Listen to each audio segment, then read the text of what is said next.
Good morning to all. Today we are going to discuss the case of 27-year-old female who was referred here with the condition of breathlessness. 27-year-old female with breathlessness. Okay. Can we start, sir? Yeah. Okay. Welcome to AETCM. That's okay. Okay. 27 years old female was referred to here with an ambulance with 10 liters O2 support with the history of sudden desaturation following a surgery. Okay. Initial 10-second assessment, patient was conscious oriented and airway appears to be patterned with the nose secretion, C-spine is normal. Coming to the breathing part, patient is bilateral symmetrical chest wall movement is present and respiratory rate of 28 per minute, the saturation of 100% with 10 liters O2 on NIBM mask. Saturation of 100%. 100% with 10 liters O2. 10 liters O2 on an NRBM mask. Oh, so oxygen requirement is very high. Yeah, it's very high, sir. Okay. Come to circulation, patient initial BP was 100/60, heart rate of 68 per minute. Capillary refill time is less than 3 seconds. BP of 100/60, CRT of less than 3 seconds. Less than 3 seconds. Okay. Disability E4, V5, M6. Bilateral pupils are equal and around right and right 2.5 mm. Her GIBs was 85 mg per deciliter.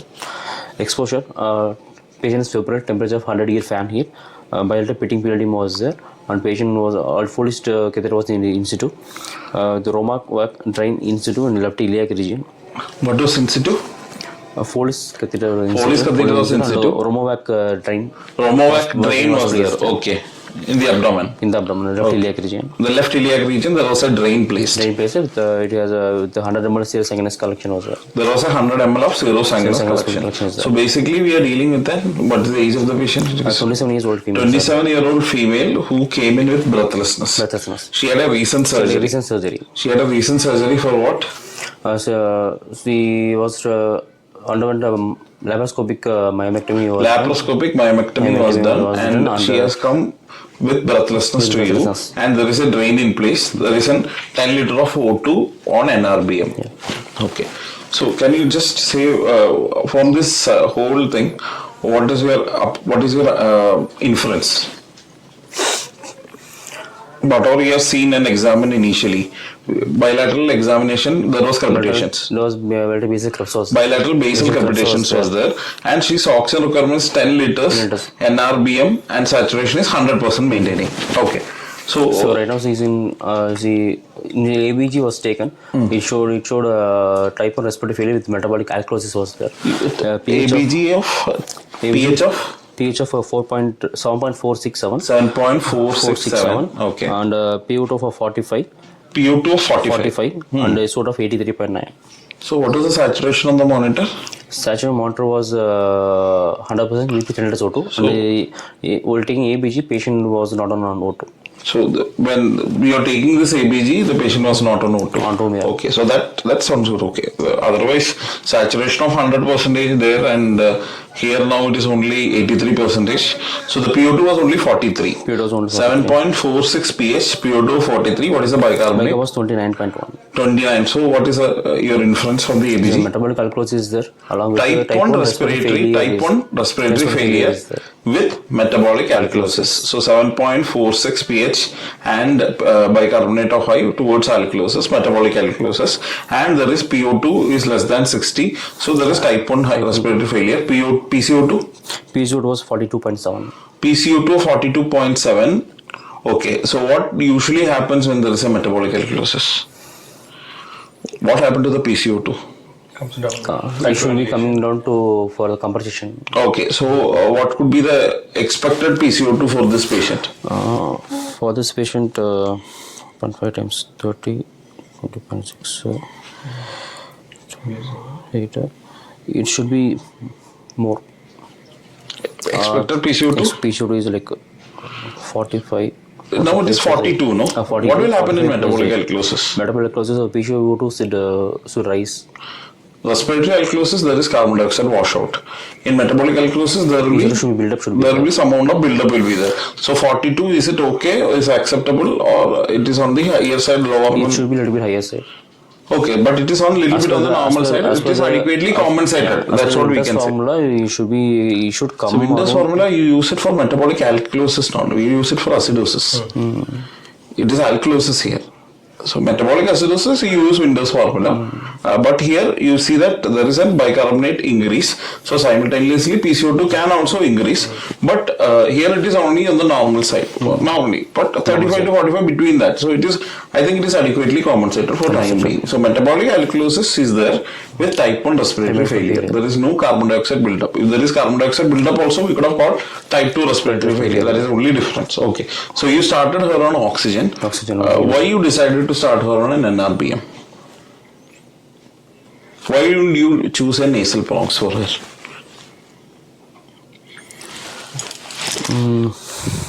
You can use nasal prong, face mask, anything. But what is the idea is he's having significant hypoxia. Significant hypoxia. O2, you started with a higher O2 which has got better FiO2. So what will be the FiO2 that you can achieve by an NRBM? How much FiO2 that you can achieve? 60% can. You can achieve up to 80 to 100%. If you are giving more than 12 liters per minute, you can achieve an FiO2 of around 80 to 100%.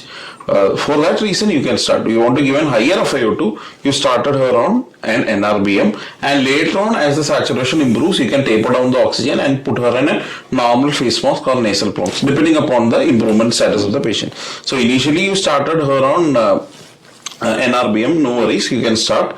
You wanted to put her on an NIV at this point of time, non-invasive ventilation? No, sir. What was the respiratory rate of her? When she came in, her respirator was 28 per minute. 28 and later it came down to 24. After putting her on oxygen, her respiratory rate came down. Okay. So, what could be the reason for this metabolic alkalosis in her? Maybe previously he was treated with Lasix and yes, furosemide could have been the reason. So what is the potassium in the blood gas if you are able to remember that? It was 4.2, sir. 4.2, it was not on the lower side. Maybe the metabolic alkalosis can be secondary to a diuretic that has been used in her. Seeing the breathlessness, somebody would have given her a furosemide from outside. We don't know. So that could be the reason for metabolic alkalosis. So, okay, then. Her lactate was 1.4. Lactate was 1.4 and the urea of 19.1, creatinine of 0.7, and her NT-proBNP was 2839 pg per ml. Okay, so let it be there. NT-proBNP, it will not get a result within 15 minutes or it will take time. Let it be there. So she has come with. Can you just briefly tell what happened to her before this coming here? Can we go to the sample history? Yes, sir.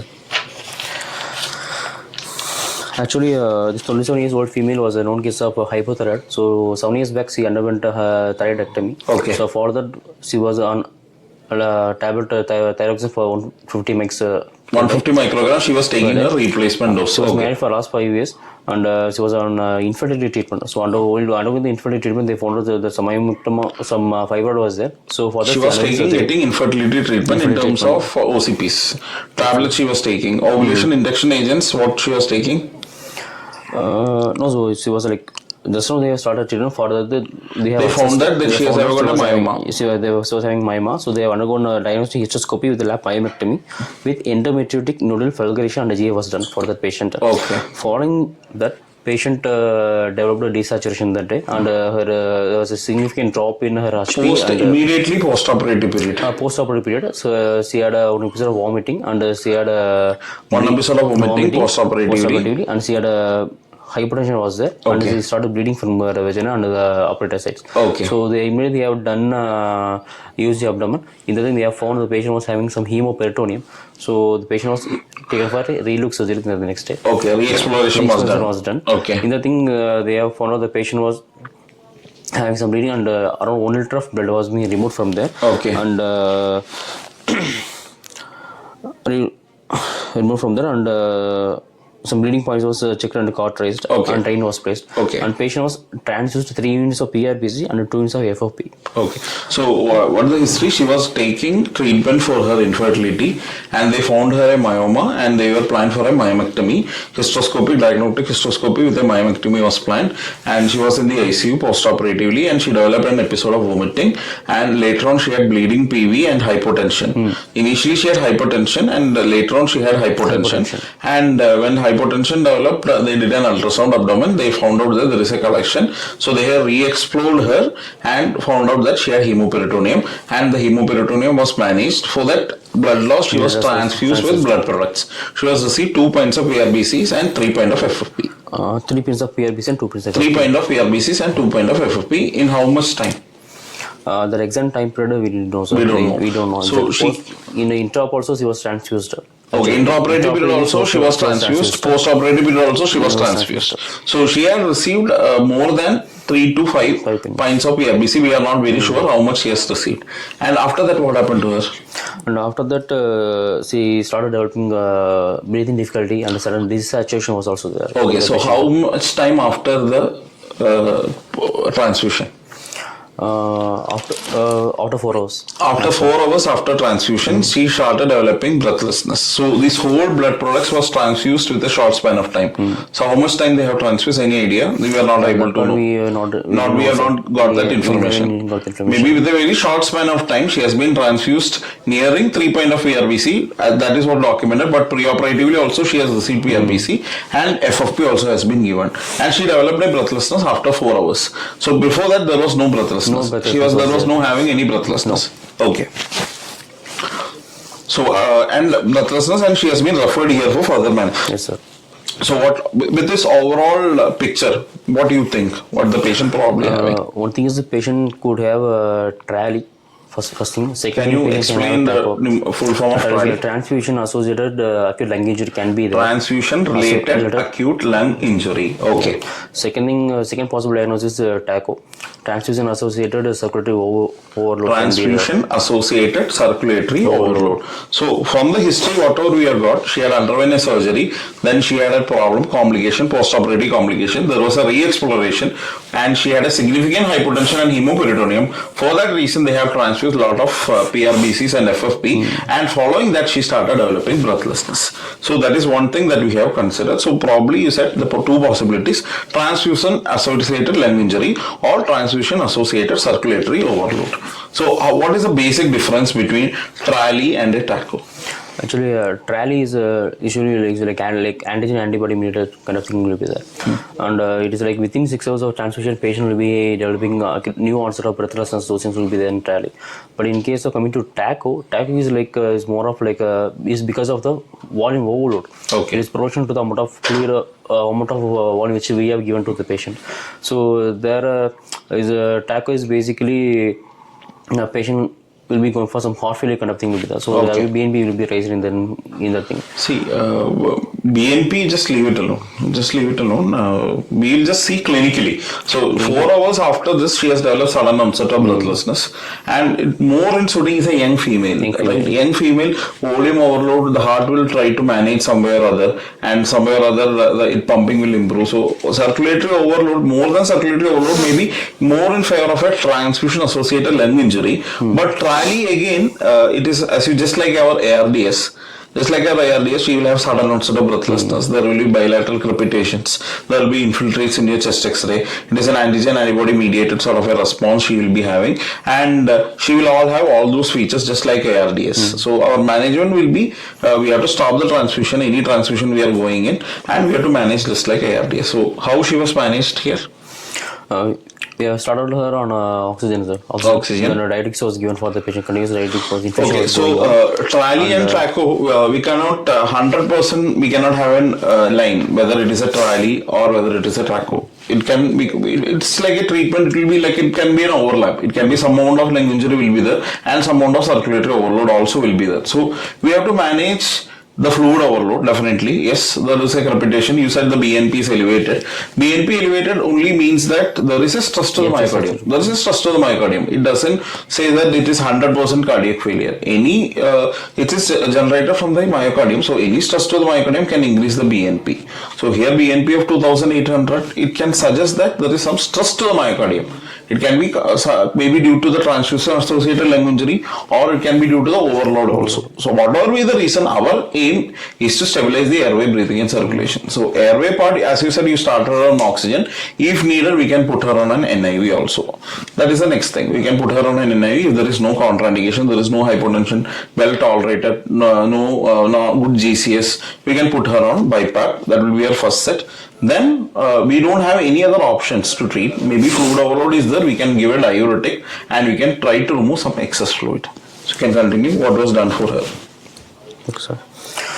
For now, Oxygen support was given for the patient, and it was slowly tapered based on the saturation and epidurals. And the second thing, the patient was started around LASIK infusion. Because infusion was started, and patient started on antibiotics also, because the basic investigation which came back. Antibiotic, it is not for a primary lung infection, it is for the secondary surgical site infection, and her for GI infection related things. We have started around IV antibiotics. Antibiotics was started. So whatever antibiotic, we have to have the coverage for gram negative and anaerobic organism, because that is the GI part. She has got some uterine surgeries done and she has some hemoperitoneum. So there can be little more of blood that can get infected. So we need to give for a gram negative coverage as well as an anaerobic coverage.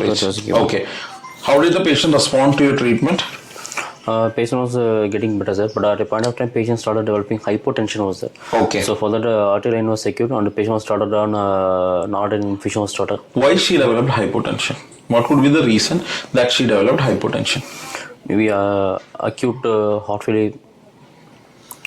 See, what could be the reason? One thing could be dehydration, because we are giving continuous lactates. If there is no adequate hydration, she can go in hypertension. So that is one thing, adequate hydration needed to be done then. And any ongoing blood loss. Ongoing blood loss. In this patient, very important, because she had got an underwent in recent surgery. Serial HB was also done, sir. No HB was maintaining, so we have ruled out that. Then what could be the other reason? It can be a simple myocarditis heart failure. It cannot be just fluid overload. It can be a myocarditis associated cardiac injury also would have happened, and she would have gone for a stress cardiomyopathy and a cardiac failure. Then possibility? Any abdominal compartment syndrome. Abdominal compartment syndrome. Then other possibility? It can be rarely a septic shock. Septic shock? Whatever, we had an abdominal collection. She had got recently undergone a surgery. So it can be possibilities of all this together, combination of all these things together. But how to differentiate whether it isn't related to this septic cardiac? What was her echo findings? Echo was normal, sir.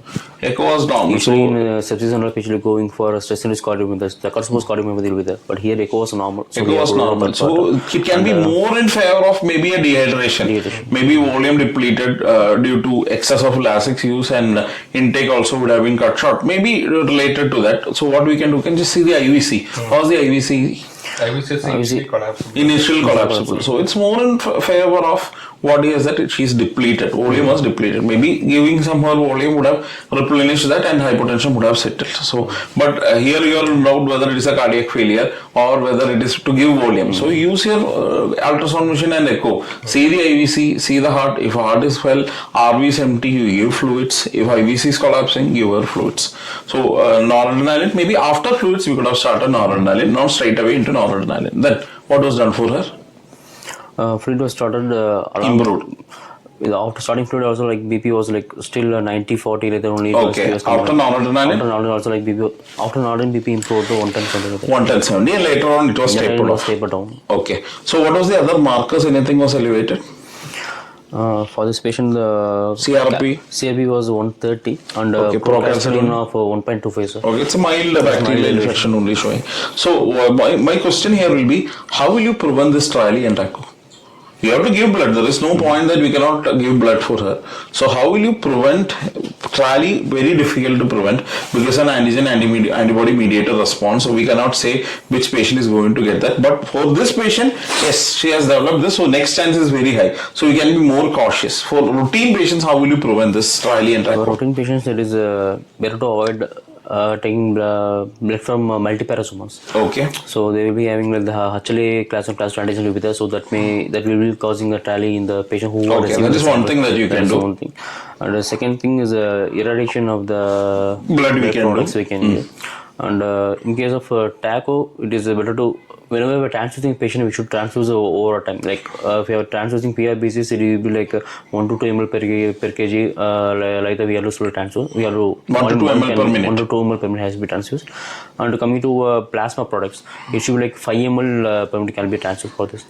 And so the predominant thing is that who is going to develop TRACO if he is having an underlying cardiac issue, so he is going having high chance. So you can be more cautious and you can give a diuretic much before that. Much before the pre-medication can be given. Yes. So that they won't go for volume overload. Volume overload. The only thing is that here there was no point that she is going in for hypotension. There is no issue. We have to give blood products. because otherwise he will go into DIC. It is more like an MTP has been, massive transfusion protocol has been done in for her. Almost like 3 to 4, 5 means nearing 3 liters, 3.5 liters has been transfused in her. So she is just 27-year-old. Normal blood volume will be around 3.5 to 4 liters only. So almost in the last 24 hours, the whole blood has been replaced to her. So it is like a massive transfusion protocol. So 1:1:1 ideally needed to be followed. That is 1 PRBC, 1 FFP, and 1 platelet. Platelets was given for her. Platelet was Not given for. Ideally, all those things should be given when MTP, but the problem here is that there is a higher risk of developing TRALI and TACO. That also we need to keep in mind. So what we have to remember is that if already there is a failing heart, don't overload by giving, even if there is an anemia is there, that can precipitate heart failure. But for treating, you have to give blood products. That blood itself can cause failure. So it is a balance that you need to maintain. So balance, what do you need to maintain? You can give some amount of diuretic, and you can maybe, instead of giving like over 4 hours, maybe you can extend a little bit of time, like for 5 to 6 hours. You can extend giving a packed red blood cell. Don't rush the blood just like that, because anemia we can slowly correct. But in this case, there is no point. We have to treat because she is in hypotension. We need to replace the blood products. Unless and until you are not dealing that, it is going to be difficult. Any other points that you need to add on? One thing is actually we have to like what's the like differentiate between ARDS also. ARDS also. So ARDS is also like, see, ARDS, TRALI, TACO, all will have same clinical picture. It is only like a diagnosis of exclusion. Here you got a history of transfusion, then we call it a TRALI, TACO, all those things. But the same patient is coming with fever, cough and breathlessness from my community 1 week, and you are calculating the PO2 by FiO2 ratio less than 3, and we can call it as ARDS. So it's basically all the same, and management will be a little bit different, like oxygenation we need to maintain in both. But ARDS also we can give furosemide. There is some amount of, if the patient is hemodynamically stable, we can keep a negative balance to the patient. That is, we can increase the output more. And the only thing is that when you need to intubate the patient, like those criteria, low tidal volume, high PEEP ventilation strategies, all those things will be more in favor of an ARDS. But here she improved after giving her Lasix and just oxygen supplementation. Usually ARDS will take time to improve. So more in favor of a transfusion associated lung injury versus a TACO. So that is what has happened. Anything else we know? Jaren, anything? Side? Done. Okay. So she improved now and got discharged. Okay. So the message will be the transfusion associated problems. It is very easy to give a blood product, but always we need to keep in mind that even a small 5 ml of blood inside itself can precipitate a TRALI. TRALI doesn't need to have a huge volume. So if genuinely needed, only you do a blood transfusion. But here there is no point that we can't stop a blood transfusion.